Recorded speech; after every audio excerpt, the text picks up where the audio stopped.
Okay, if I switch off my video, or do you want to see my face as I speak? What do you prefer? Better to see your face if it's okay for you.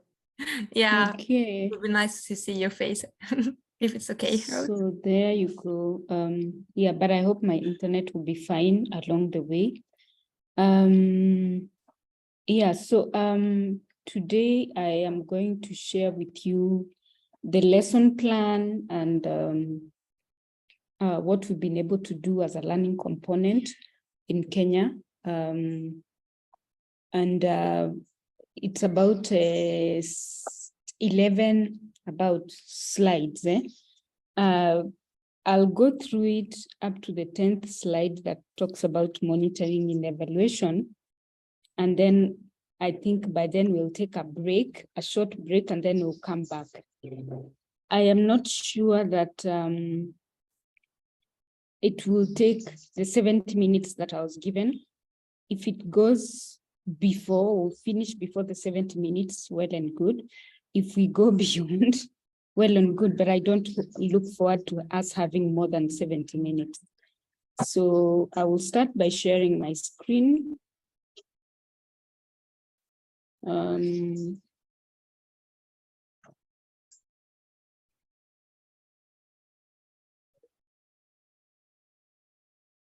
Please confirm that you can see my screen. Yes, we can see. Yeah, so just as an introduction, I just want to say a few things about the lesson plan and the training setup, and basically the approach that we have taken within Ubunifu Hub. One is that the learning program, which is, we'll be talking about the lesson plan and the training setup, is one of our biggest components at Ubunifu Hub. Initially, when the program, we started the program, the learning component was not necessarily like a go-to activity for the program. But when we looked back and discovered that, in Kenya, there are many things that we do that we needed to resonate with how the Kenyan culture works, we felt that it was important for us to introduce the learning component. And so by learning component, I mean, we have taken time to conduct trainings in a very structured way, and that brings about seriousness, even when we have youth participants come to the space. So yes, I have mentioned that it is our biggest component currently. We introduced this component in 2022, September, and we introduced it after having a consultant that we worked with closely just to piece up information together. The information was already available in terms of the pillars that had been shared to us by Yulia. So we had the information with us. Thank you, Gerance, for the what. Okay. Yeah, so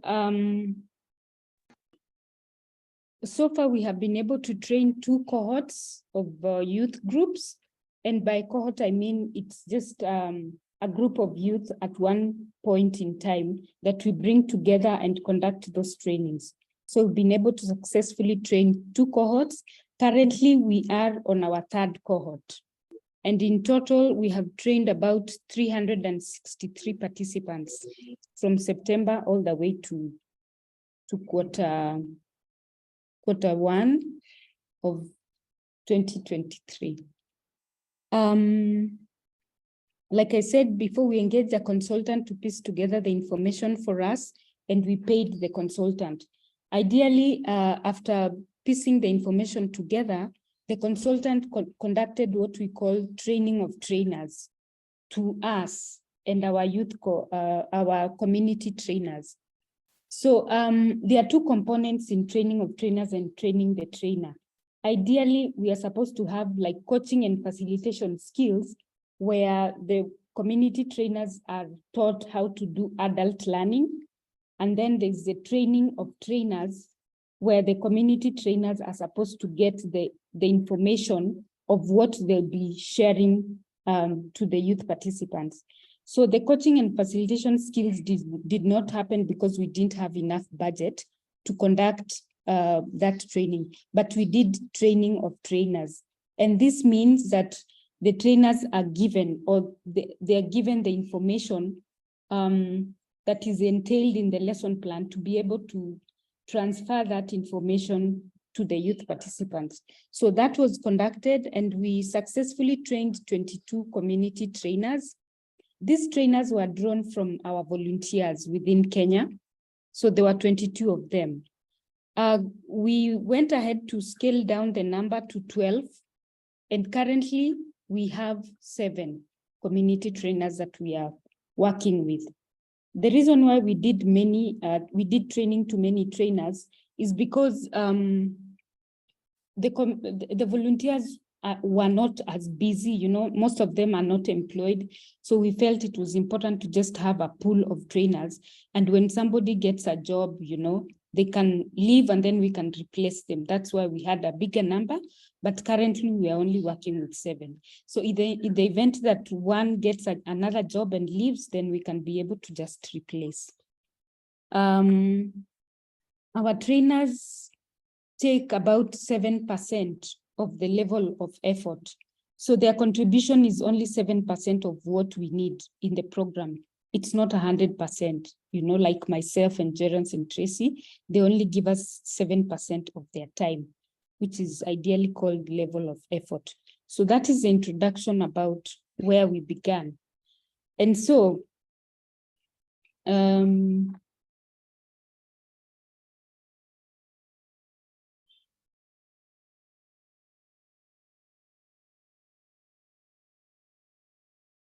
sorry, I'm trying to get this off.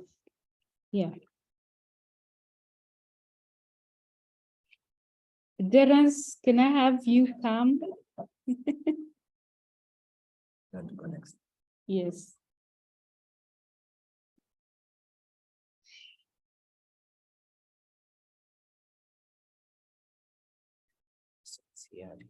Okay. Thanks. Yeah, so before I just talk to you about the lesson plan itself, I just want to bring to our understanding, all of us, that at Ubunifu Hub, we've been able to categorize youth into 4, or characterize youth into 4 into 3 categories. So we have youth in school who range from between 15 to 17 years of age. Then we have youth in school who range between 18 to 25 years of age. And then we have youth out of school who range between 18 to 25. The ones within school going 15 to 17, they are characterized by, you know, first of all, they are available on holidays, and then they enjoy fun-filled activities. Many of them would show up recurrently when we have activities, and these activities have to be fun-filled. So it's things to do with poetry, dancing, artwork, you know, something fun. They love that. And then their knowledge of climate crisis is very limited. Number 2, the second category is the ones that go to school, 18 to 25. Most of them are college going. They're available on weekends. They prefer bookable spaces than trainings. They are self-starters. They are very passionate about what they do. They use social media tools to amplify their initiatives. And then their initiatives and activities are very advanced. You know, they love trendy things and, you know, the things that are being talked about currently within climate and environmental space. They come to the space in large numbers, and they have a very good knowledge of climate crisis, but they lack resources. So that's the reason why they come to the space. But ideally, they have a very good knowledge of climate crisis, and that's the reason why they do not prefer trainings mostly. And then the third category is the out-of-school youth who are between 18 years to 25 years of age. Most of them are home-based, and they have dropped out of school. They are mostly from informal settlement areas, and they are our everyday participants. So even when we're talking about trainings, they're the ones that we normally engage most of the time. They enjoy livelihood-related activities, and that is something to do with the income generating activity. The reason is because they are school dropouts, they are at home, they don't have much to do. So if you involve them in any activity that will give them income, then that will attract them to come. So one of the reasons why we actually just did the lesson plan was also just to introduce the livelihood activities so that we can be able to attract them. Even as much as we talk about climate, we know they cannot eat climate. I mean, they need to be able to put food on the table. And so, yeah, they are very few in number. And when you don't have things to do with livelihood related activities, they may never return to the space. And then they prefer or enjoy trainings. Among them are young mothers who have kids, and then they love practical initiatives that address their needs. That is like waste management, peace walks, urban farming, all that. So this is the three characterization of the categories that we've come up with. And this information really informed us on why and who to target when we were looking to introduce the lesson plan and the training and the learning component. So that is just for you to get to know. So ideally, the ones that we target in these trainings are the out of school youth. I will just show you the model that we use again in Ubunifu Hub. Like I said, when I was introducing this presentation, I mentioned that our learning component is the biggest component so far, but we don't just do the learning or training. We also do that in conjunction with other offers. So the learning series takes about 6 weeks, where we engage our community trainers who train youth on the 3 pillars, that is climate justice, advocacy, innovation, and then we have the youth engagement and empowerment, which is just a combination of those 3. So it takes about 6 weeks. After that, the youth participants are taken through a graduation. It's just a ceremony that just brings them together and then celebrates their achievement, throughout the 6 weeks, what they have learned. They share their lessons, and then we cut a cake with them and we dance and, we just congratulate them. After that, we do proposal writing. We help them to be able to write proposals. And during the training, proposal writing and coming up with ideas is part of the lesson plan. So this is just a flow and the implementation of what normally happens within the 6 weeks. So they'll write proposals. After that, they'll present proposals to us, and then we will vet those proposals. We vet in 2 ways, through written and then through oral judging. So in writing, we just look at the information that is presented on paper, and then we see whether it makes sense, whether they have followed the rules and the regulations within the proposal setup. And then they come and present orally. The reason why we encourage oral judging is because we just want to be sure that the ideas are actually theirs. Nobody, even if someone wrote the information for them, then they are able to actually present. We can be able to tell it is their own ideas. So that's why we do oral judging. After that, we give them the grant, which is the youth funds. Our youth fund is broken down into 2. So we have the bigger funds, which is about how much? I think 50,000. And then we have smaller grants, which is about 20,000 Kenya shillings. You can exchange that, do that with your currency. Yeah, to get to know how much that is. After the grant awarding, then we follow up through monitoring and evaluation. And then we also do a bit of mentorship. So that is a series that takes about 6 weeks. But when this happens, also we have other offers that are taking place. So we have the bookable space, we have the drop-ins, we have the global connections, we have the online digital community, we have on-demand trainings, we have the Make Something Week, and then we have the learning trips. So these other offers work hand in hand with the learning series. Okay. Now, what is the objective of the learning component? So ideally, the reason why we thought it is important to have the learning component is, one, we are able to, or the youth are able to achieve a shift in their mindset and create an enabling environment to see and explore opportunities for themselves. And that happens through learning. Number two, the skill that they are given at Ubunifu Hub is not mastery, but it's an experience that will help the youth believe in themselves. They can be able to see possibilities and also formulate goals for themselves beyond the program. Those are the two objectives as to why we came up with the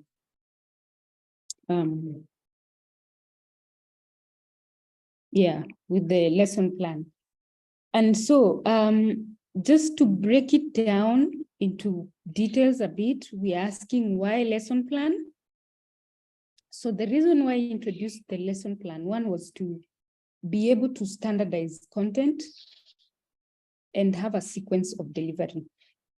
If we had just conducted that training and then, you know, the idea of just having youth come today and then you wake up from nowhere and then you're like, let's do climate justice, and then they go. The possibility of having them to come back again would be very difficult. So we felt it is important to just standardize the content, number one. And the reason for that also is because our trainers also need to have like a basis of information on how, you know, they deliver the training. It's not you just coming up with your own information from nowhere. So just have a standard tool or content that is used by everyone. If a trainer leaves today, another one comes tomorrow, the information will be the same. So that was the reason, to standardize content and to have a sequence of delivery, so that we start with climate justice. From there, we move to advocacy, we move to innovation, and then we do E&E. The other reason was for us to be able to have a smooth transition from learning to practice. To call people and just, you know, introduce like a doing component, you know, or the practical, it did not bring the seriousness that we actually needed. So we felt, let them learn first, and out of that learning, then they can be able to practice what they learned. And it's more to do with our culture, which I think I'll talk about down here. In Kenya, when you just introduce something, people take it like a joke, you know. If it's just a practical thing without the component of training them, having them to see the seriousness of it, to us, training brings a bit of seriousness in what we do. So that also just informed us as to why we need to have the lesson plan. And then the other reason is that the theory enables quality practical making sessions. Like I said, you go through the series of learning, you are trained, and then to be able to do what you learned becomes easier because it's something you have been taken through. There's an understanding, you asked questions, you know, maybe you are guided on how to do it. So doing it practically becomes easier after going through a training. The other reason was for us to be able to build a relationship with youth for project assistance. Remember, one of our offer is to give funds to the youth. So you cannot just give funding to people that you don't know, people that you've not been able to build a relationship with. So the ability for us to spend time with them for about 6 weeks, it helps us to be able to know them, to know their strengths, to understand what they can do and what they cannot do, and be able to support them even in mentorship. So the aspect of building a relationship was very key for us to enable us to be able to give them funding. The other reason was because of youth retention. Remember, at the end of the day, the donor will come and ask us, so how many people have you worked with? So for you to be able to attract this youth to come tomorrow and the following day and the following day, there has to be a structured way of doing things. And we felt the training bit would then attract them to keep coming. So, and it actually has helped us in youth retention. That's why I mentioned that the number so far is about 363 for those ones that have gone through training, in addition to the other offers. The same youth who come to training, they would also see that, you know, we've gone through the training and then there are other offers that are given. So they still keep coming and they're able to do outreaches for us. So that has really helped us in youth retention. The other reason is to build trainers' capacity to be better at training. When you have a structured way of doing things and there's a lesson plan to be followed, a trainer is able to just follow through and be able to communicate that exact information that is on the lesson plan, as opposed to allowing them to just go and be very, very wild looking for information that maybe might not really resonate with the youth. So in that process, they also get better at training. Remember, we are training people who are already mature, 15 to 25, those are adults, you know, so it's adult learning, and there's a way in which adults are actually trained. You know, you cannot force an adult to do ABCD. So to have them become better trainers is just a way of enhancing their strength in becoming better trainers, and also to be able to offer training to adults. To achieve measurable outcomes and output via M&E. Like I said, at the end of the day, the donor requires that, you know, you have trained how many, what is the number, what is the impact. So when we have gone through this learning component in training, then we are able to follow up, you know, and actually quantify that, you know, we trained this number and this is what they've been able to do. So it has really helped us to achieve the M&E component of outcome and output and, you know, impact. And then lastly, like I said, we are trying to embrace our Kenyan culture, which is the teaching culture. It's just a methodology that if you want to introduce anything, you must introduce it first through the training before you do anything else. So we are just following what we are used to. And I think for us, it has really worked. So how is our training overview? We use a model that we call peer-to-peer. So peer-to-peer is basically a trainer who is of age, you know, the same age as the youth participant. They are all young, they are all youthful. So trainer who is young and youthful is the one that is conducting training to a fellow youth. So that's why we call it peer-to-peer. So ideally they understand each other. They can be able to speak maybe the same language, their interaction, the environment they live in. There are so many things that are very similar, or, you know, to a peer group. So peer-to-peer is basically our model. It has worked and we are so happy with it. Actually, one of the feedback that we received from the group that graduated the other time, they said, you know, the idea that, you know, we brought in youth to train them, they can be able to resonate very easily with each other. So for us, it has really worked. So ideally, we are saying that we have, we put together a group of at least 25 participants that are trained. So a group is made up of between 20 to 25. If it's too much, I think it gets up to 30, but we've never gotten a group that goes up to 30, at least 25, we've been able to train. So they come together and then they are trained. And then the community trainers train and support in aftercare program. So aftercare program is basically after the training, the engagement and empowerment, or the activities or the practical activities that happen is what we call aftercare. And those other offers, you know, we expect them to go out to the community and come up with initiatives and programs. So those are the things that we call aftercare. The learning process is characterized by discussions, reflections, role plays, and practical assignment. So the role of a trainer is that of an active facilitator as opposed to lecturing. So a trainer does not necessarily sit there with a whip, commanding people left, right, and center. Remember, these are adults, so you cannot force them. You just teach them from what they know and try to increase some knowledge, because they come from an angle of knowing. It's not that they completely do not know. So you use the little information they do know and then guide them to make them better. And then the training takes 6 weeks, and every training is about 3 hours. For every, in this case, I mean the pillars. We take about 3 hours to be able to finish pillar 1, 2, 3, up to 4, and then 6 weeks we are done. Yeah, so we move now to the training topics. I mentioned that we have 4 pillars. So the first pillar is climate justice, then we have advocacy, then we have innovation, and then we have youth engagement and empowerment. But we decided to add another pillar, which we called pillar 0 for us. It's called program introduction. So with program introduction, the objectives are normally 2. So here we are talking about introduction to Ubunifu and the Planet One program.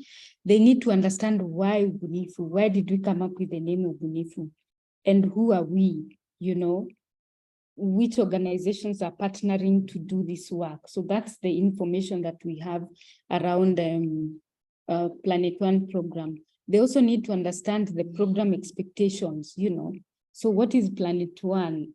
What are they expected to do or to be at the end of the program? Not induction, but program immersion. Once they have participated in the program, what are we expecting of them? So we communicate this very clearly. We talk to them about the offers. As much as we are talking about the learning component, we also introduce other offers, and we tell them, at the end of the day, we expect you to come and take advantage of the other offers that we have. So it's not cast on stone that you just train and then go. So I will just show you how that lesson plan 0 looks like. It's just program introduction.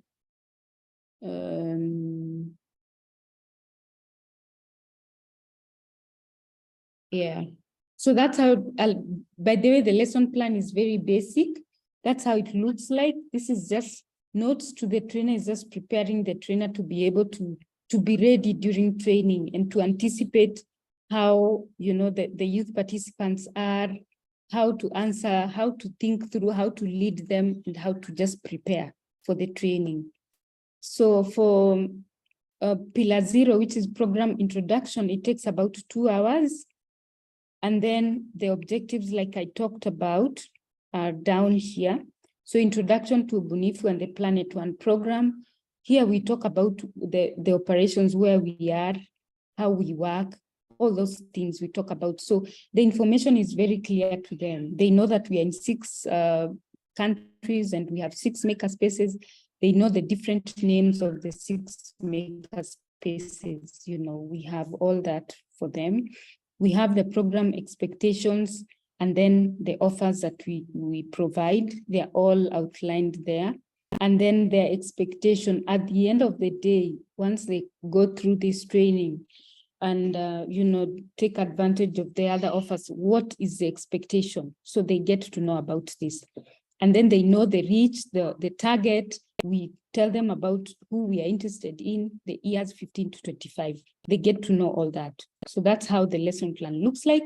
And it's very, it's the same. The outline is just the same across all the 5, not 5, but the 3, the 4 lesson plans. So for climate justice, which is now our pillar 1, this is a bit long. The lesson plan takes about 3 hours at most. So here we talk about introduction to climate and climate change as an objective.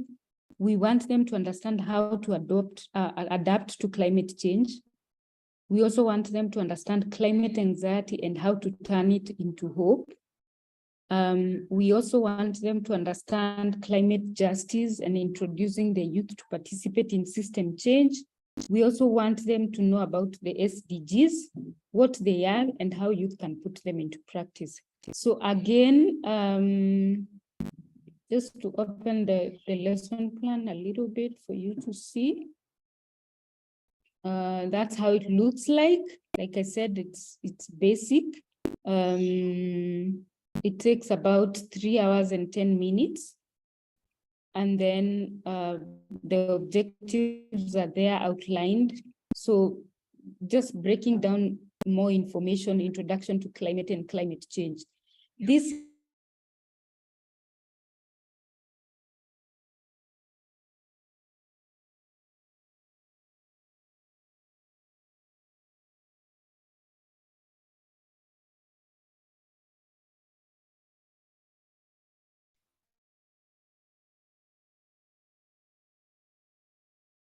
Can you hear me? Yes. Yes. Now. Okay, thanks. Yeah, so I was talking about climate justice as a pillar, and then the objective one is around introduction to climate and climate change. Yeah, so here, the ideally, it's not just the theory part, there are placards, some printouts that are printed, and then people are given a chance to discuss, you know, pictures like this one. There's a definition of the difference between weather and climate, you know, many things that happen. There are videos that are shown, and then youth are given a chance to basically discuss the outcome. So that's how it looks like. You guys, I think I will share the presentation so that everyone can be able to just open and see how it goes about. I cannot explain everything. It can be too much. Yeah, so we have object 3, which is understanding climate anxiety and how it's turned into hope. And then there we have a YouTube video where they are shown and then they discuss.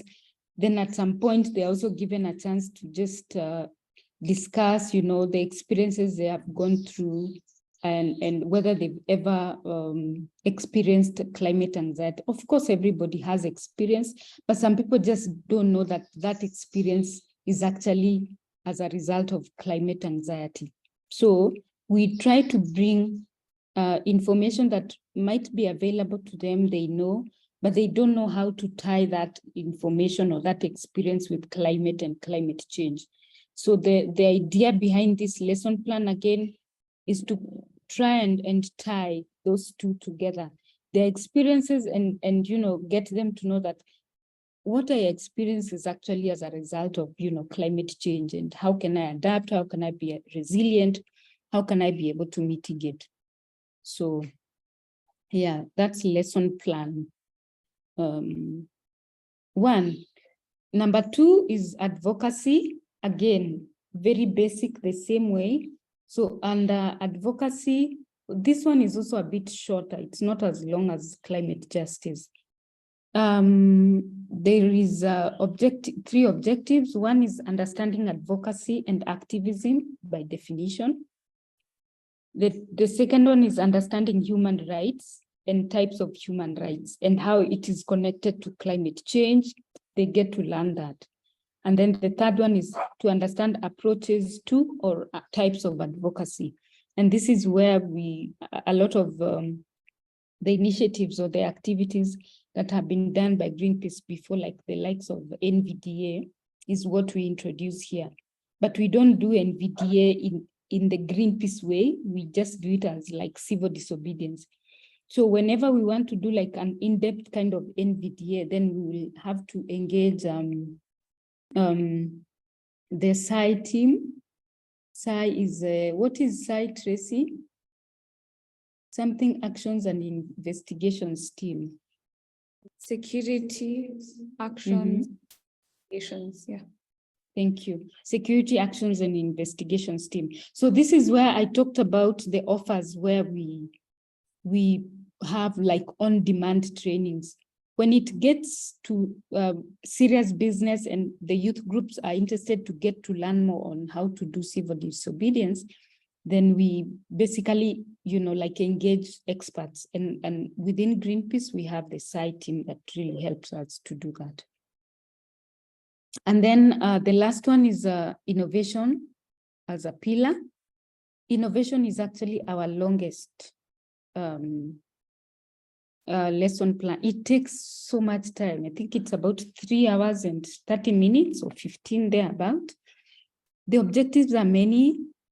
We just introduced this because, and we've realized that youth are actually interested to learn so many things, and we cannot put all this information in this piece. So that's why, again, we introduced on-demand trainings. Whenever we feel we have not exhaustively taken care of a subject, then we get an expert to come and help us to do more in-depth training.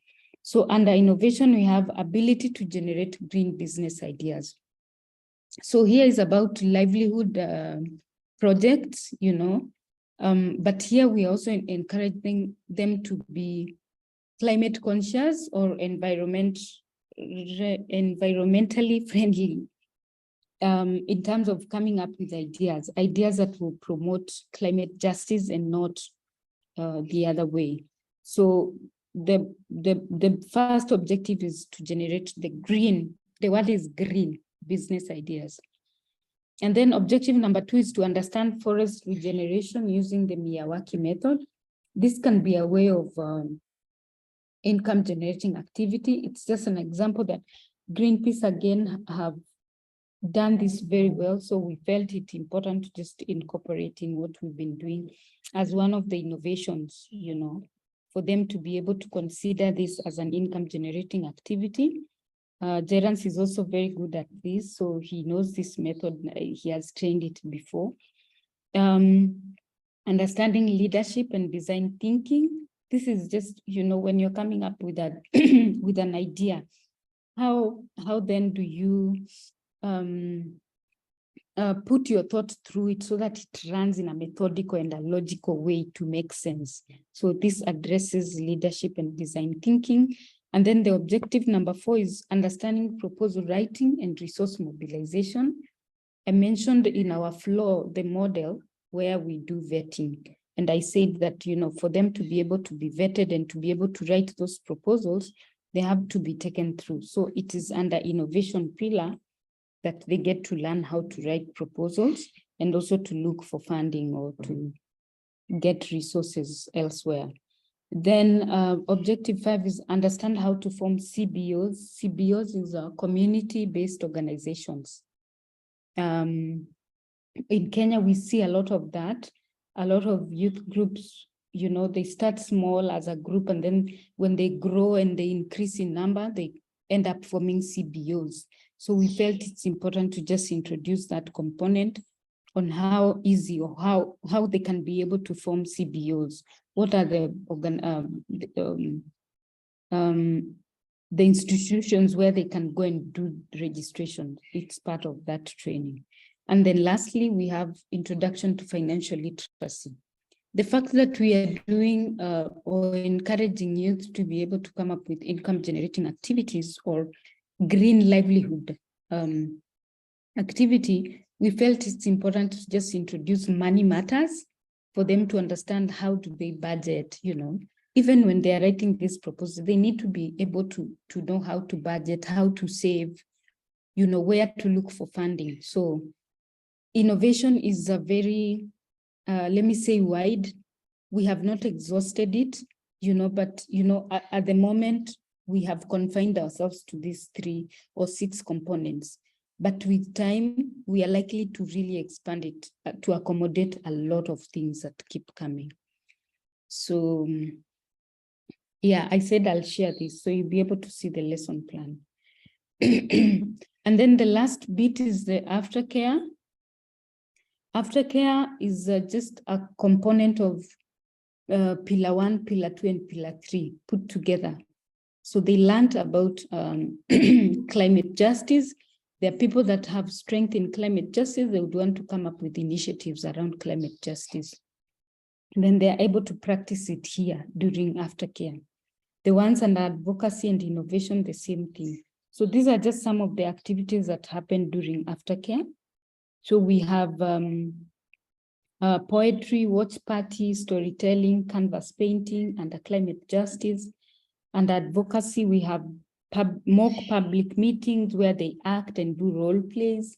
They do community actions, for example, cleaning up and doing plastic brand audit. They also do mock policy formulation and campaigns. Under innovation, they do proposal writing. For all those other ideas, under proposal writing, like I said, innovation carries the bulk. So sometimes it's hard to separate which one falls where. But all activities related to projects and initiatives will basically fall under proposal writing. And then we give them a room to pitch. That was oral judging. And then they also do skits, they do video content creation, banner, poster making, etc. The other aspect of the offer that we feel it's very important is the learning trips. We introduced this because we felt the youth that come up would want to go and like see an identified or an established organization or a person that has successfully done something, and they want to learn from them and be able to come and practice that. So here we are talking about exposure to established projects. We are looking at climate, smart agriculture, riparian land restoration, and natural ecosystems. We organize and take them to these places, they go and learn. They can ask questions, they can interact with the owners or institutions, and then we expect that when they come back, they'll be able to start their own initiatives based on what they have learned. So learning trips. And then of course, the youth fund, which I had talked about.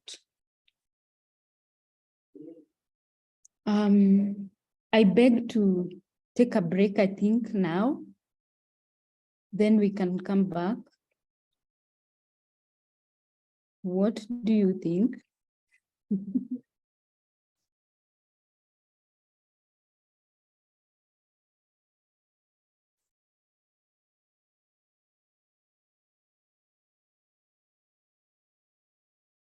Okay. Yeah, so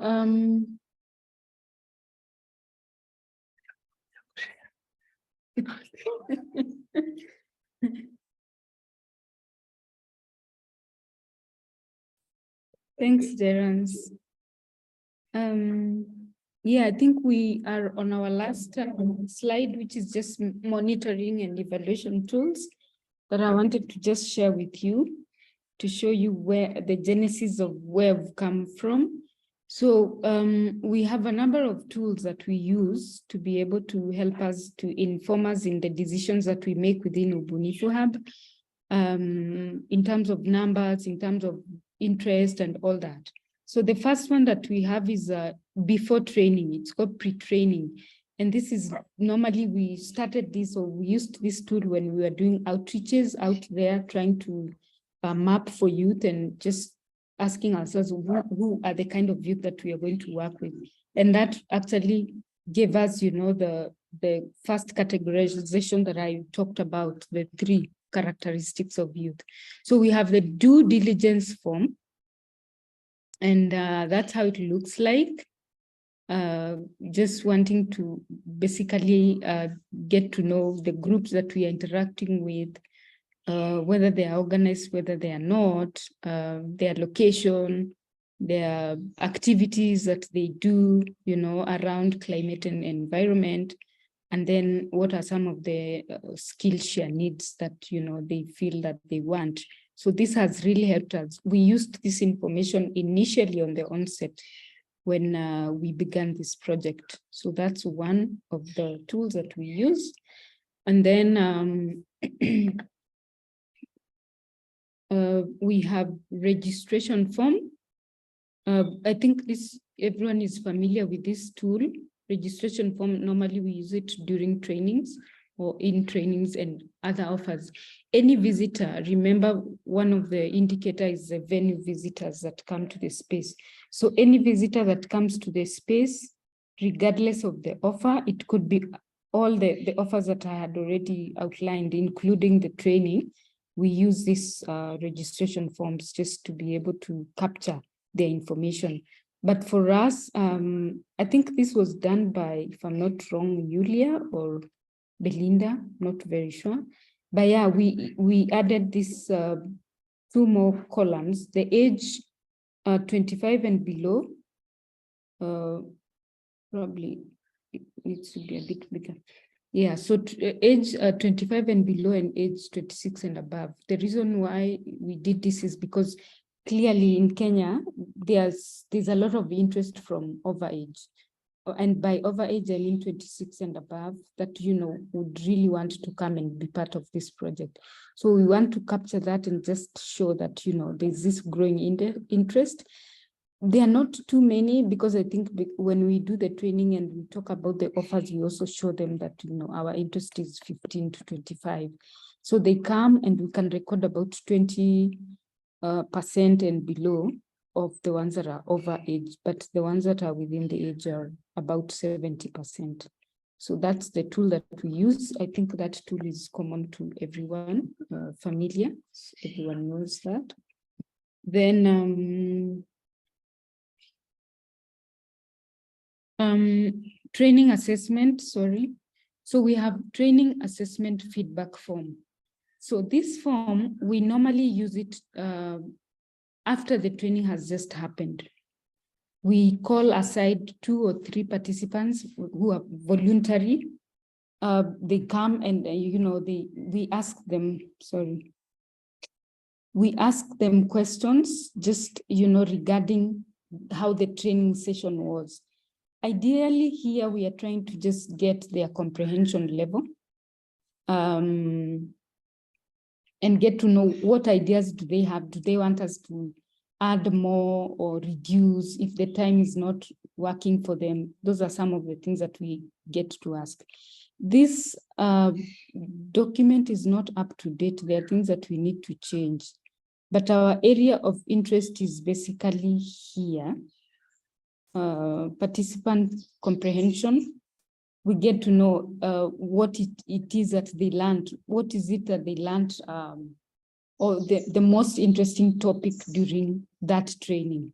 And then if they have any ideas. Down here we have, please write briefly any suggestion or recommendation for improvement or additions to the training topic. This here, the last part is very important to us because that's where we have actually introduced the on-demand trainings. Some of them said, you know what, we want you to bring someone who can train us on self-awareness. And we actually realized that self-awareness is important for the youth to have confidence to be able to speak up and do those initiatives that they do. So we organize and get that kind of training. Recently, we've also introduced mental training, mental health training, and then we also have the mindset training. Every time you ask, when we are doing graduations and you ask the youth, what was the most memorable training, they will tell you mindset training. So it already shows that it's something that really works for them. So this piece normally informs us on our next or what decisions to make going forward. And then after the training, we have the proposal template, which is just about writing the proposal. That is how it looks like. It is not very complicated given the kind of youth that we work with. We just want to make sure that, you know, when they belong into a group, most of them, and we want to make sure that their group is registered and then they have like bank accounts, because when we disburse money, that money cannot be given like cash. It has to be sent maybe to the bank. And so they need to have those bank details. So one of the things is just to make sure that they have those documentation and registration certificate to know that it's a valid group. And also just takes them through a bit of seriousness. We don't want to bring jokes when we are doing these things. So that is the outline of the proposal.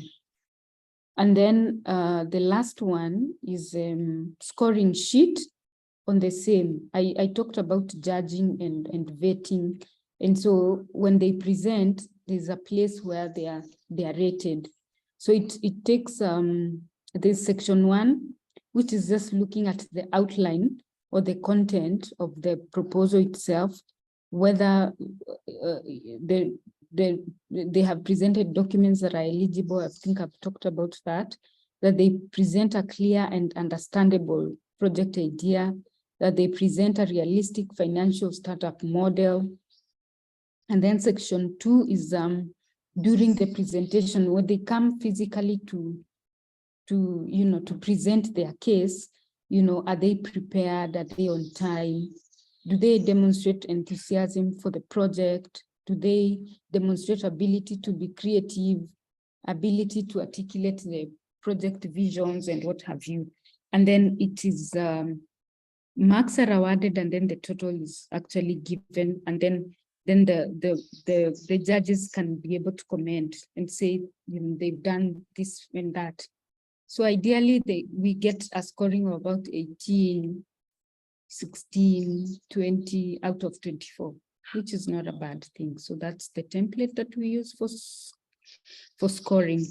And then lastly, these are the ones for projects and initiatives. All of you are aware of documentation of initiatives. I didn't have to show this because I'm sure all of you are privy to it.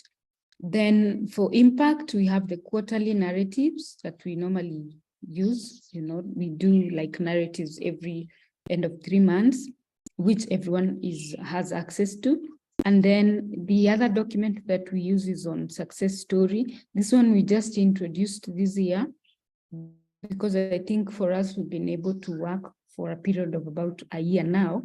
And we feel confident that when we go back to just see what the youth have been able to do, we can be able to document something. So it's about success stories. And then the template that we are using is called project tracking template. And that's how it looks like again. We want to know whether they are an individual, a consortium, a CBO, a club, which cohort they were trained, the person that visited them, where are they located, the average number of project owners, are they of age, are they over or underage? When was the project started? Was it started, did the project exist before Planet One or after? So if it's after, it means it is ideally out of our initiative, the ability for them to have come to the space and gotten the empowerment, and then they have had the confidence and the ability to go and start the project. That's the reason why we feel this is important, just to document, to know how many existed before or how many have just come after our intervention. And then the history of the project. Here we encourage the person who is doing monitoring to take photos or videos or what have you, the challenges, etc. So in short, that is what we do.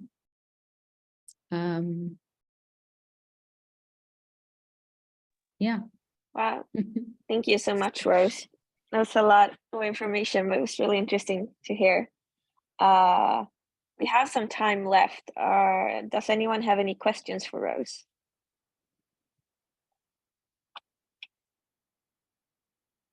And even as someone is waiting or preparing to ask me a question, maybe I can give a chance to Gerance to just say something about financial literacy, a little bit, and any other information you have, Gerance.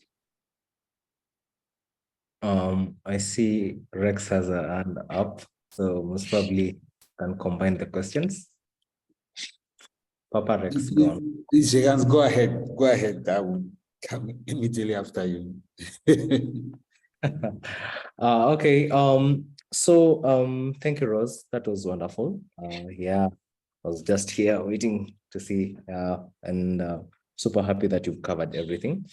And on climate finance, that focuses on financial literacy. So remember that these university students or people who are aware of climate crisis, they have a lot of questions about the climate finance. There's a very huge amount of money that has been put up, and they want to tap into these resources, and they don't know how to go about it and where to go.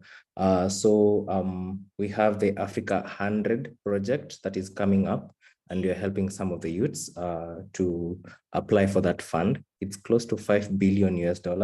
So it's a very, very good money. And that's where we are trying to help them. Another thing is, I think Rose has shared on the extra skills on like mindset training and also on mental health. So how we've put our trainings is like week 1, we do climate justice. Week 2, we do advocacy. Week 3, we do innovation. Then after you are done with the training, that is the climate justice training, there's a 1-hour period that we teach them on mindset training. Then week 2, we teach them on mental health. And week 3, we teach them on financial literacy.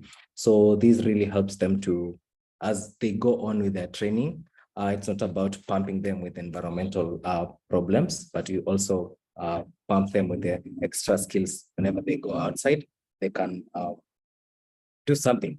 Yeah, so I guess that's it on my side. And yeah, I'll be happy to answer any question that comes up.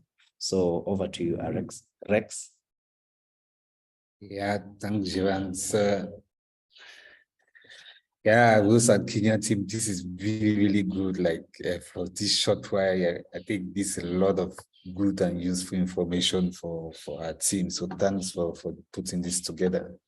Yeah, I don't really have, it's not really questions per se, but just questions for clarifications. Maybe I lost you for a while when I was had bad internet. So for just the beginning, like when you started the maker space, did you actually immediately start with this program, or you started at some point when you started the maker space in Nairobi? That is one. Then secondly, if I get you very well, you said that most of the lesson plan is focused on youth in the informal sector between, maybe, correct me if I'm wrong, between the ages of 18 to 25. So how do you cater for the other youths who are not in the informal sector, and also going like the other two categories which you mentioned, like younger youths in school and more mature youths who are still in school or who just graduated, who are not in the informal sector? Yeah, I think that is it for me for now. Yeah. Over. Rose, you wanna take? Yeah. Okay. Alright. Yeah. So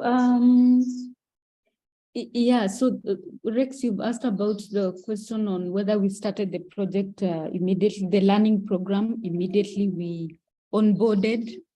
The answer is yes and no. So yes, we did in a way that was not structured. But at the time, we didn't have a lesson plan. So we were just gathering the youth and ask them, what do you want to learn about today? And then they tell you, we want to learn about Miyawaki, maybe forest regeneration. Then we look for an expert within the volunteer group team pool. And then they, am I there or am I lost? Yeah, so we get them to do that training. So that actually also helped us to decide that, you know, we need a structured way of doing things. We cannot go out and start asking youth every day, what do you want to learn? What do you want to learn? So that also informed us on how, on why we came up with the lesson plan. The lesson plan, we introduced it in September last year. So it's quite new, it's not as old. But before then, we were just doing it haphazard way. Yeah, that's question number one. Number two, the informal settlement and other youth. The reason why I shared with you the categorization of the three, it also informs us who likes what and what fits them. So for the ones that are school going, I said they have a lot of information about climate crisis. So really they do not need our training. And if they do, they'll then reach out to us and then we can conduct on-demand trainings. But this one that is very structured is just specifically for the informal settlement, because we have shown, they have indicated to us the interest in which, you know, they want to learn more about this. So this is theirs.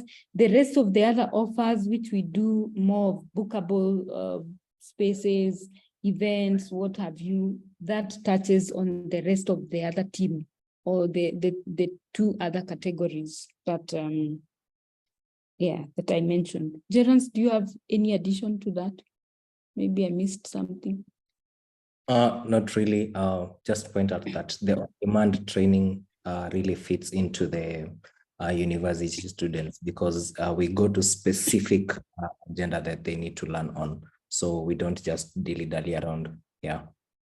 I guess that's it. Olivia, then Andile. Thanks really much for the training. I was just wondering, how do you reach out to youth to come to the trainings? Did you go to schools and present it before, or did you use, I know that you have the Greenpeace youth groups, but just how you did the outreach and getting new ones coming in? Is it more word of mouth, or is it through Twitter, or yeah, basically how you reach people? Thank you. Gerance, do you want to answer that or can I go? Okay, maybe I can go, then you can add some few things. So maybe I can give you a history of how we started. I and Rose, and Tracy were in environmental community at some point. So we created that form, the due diligence form. Then I just posted it on my status and the people filled in.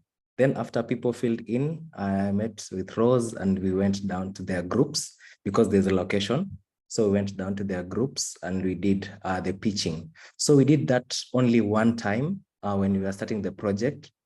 Then amazingly, all these other time, it's just been like referrals, like the youth groups themselves refer us to other youth groups because they know each other. Then once they refer them to us, we take time to go down to their youth groups and see whatever they're doing.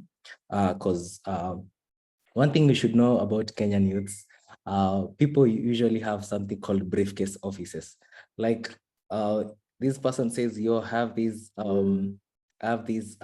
organization and this is what we're doing. But when you go to the ground, you find like, there's nothing like that happening like down there. So what we do is just do due diligence and send either I'll go, but right now we're privileged enough to have Robert, who's a community mobilizer.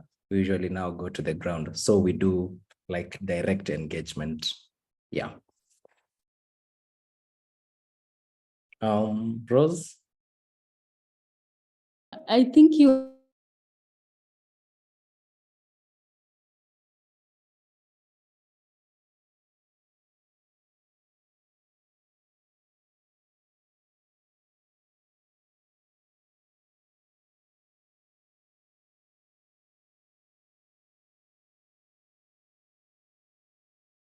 Rose, is it me? It's as if we lost you for a while. No, it's the same here. I can't hear them anymore. No. Oops, our internet connection really went down. I've just connected to my phone internet. So I'm sure Rose is also struggling on the other side.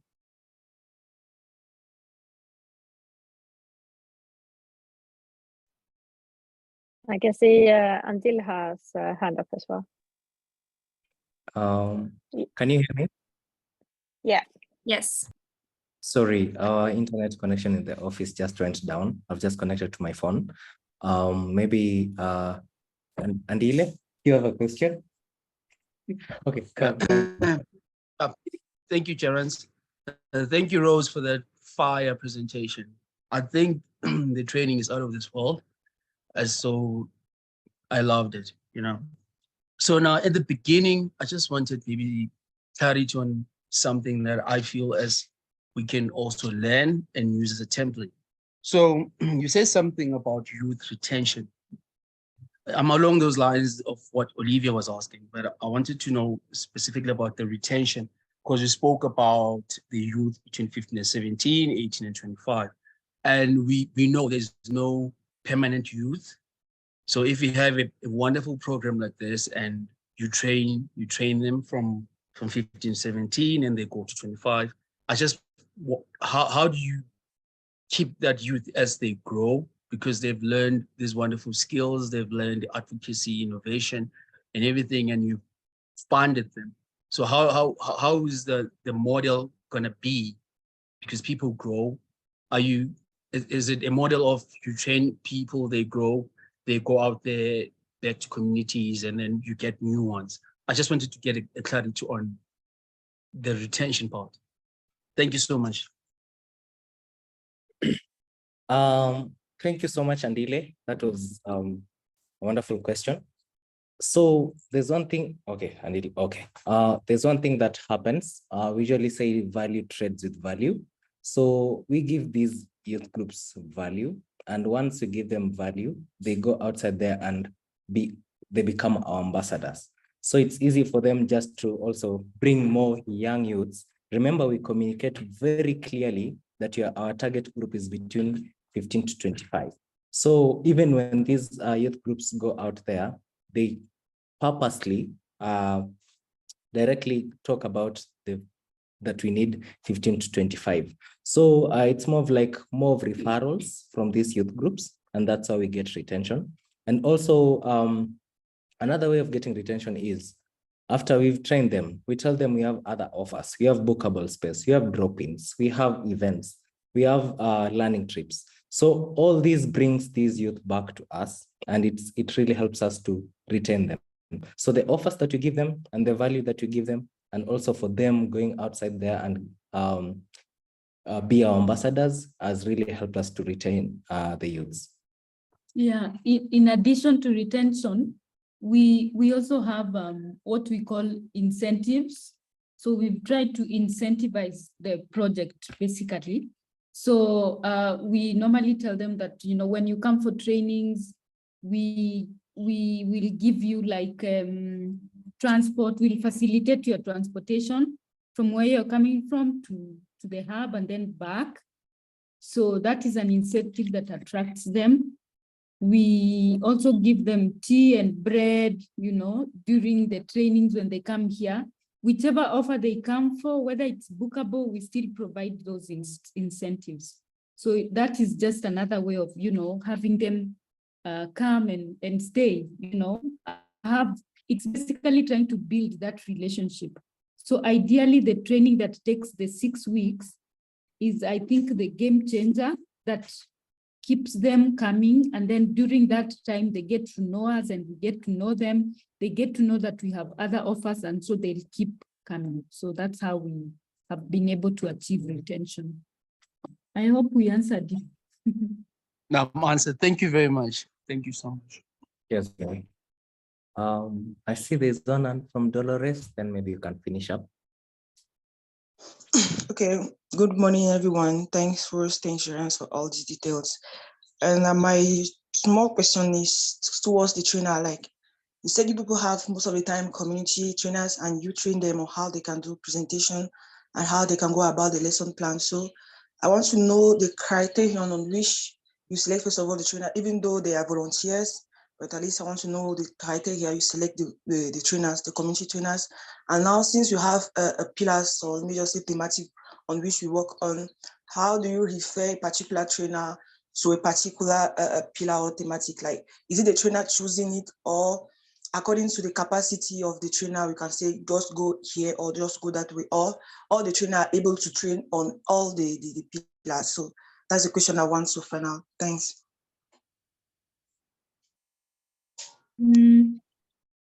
The first time we engaged them as volunteers, remember, these are a pool of volunteers from Greenpeace. So we understood that they had gone through a lot of trainings within Greenpeace. And then there was an interest for each volunteer around the area they like to to be engaged in.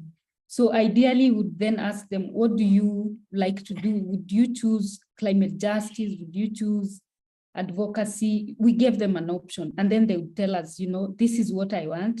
I think I'm good at climate justice. And so that was the first step, to get to know their interest. Number two, we conducted an interview for all the volunteers. Remember, we have so many volunteers, by the way. I think there are over 400. Yeah, so we conducted an interview. First of all, we just did like a TOR and sent it out and asked who is interested to want to become a community trainer. So the ones that expressed interest, we invited them for an interview, and then we did a mock training. So you ask questions first, you know, the face-to-face question, and then the second step was to ask them to prepare a training session. You know, we tell them, assume we are the trainees or the participants, and then trainers on this topic.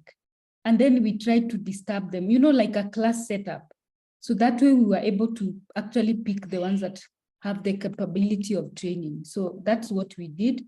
And then after just, you know, through that interview, then we were able to sum up that volunteer A can be able to do climate justice. And then we communicated back that we have selected you as a trainer and you will train on climate justice. Volunteer B will train on advocacy, etc., etc. I hope I answered you, Dolores. Okay, thank you very much, Rose. I got the point. Thanks. Awesome. Thank you so much. I'm passing it over to Yulia or Fanny. Yeah. Yeah, thank you so much for this, Rose and Gerens, and for staying on to answer some questions. So yeah, we run a bit over time. So we're just gonna wrap up now. Fanny will stop the recording.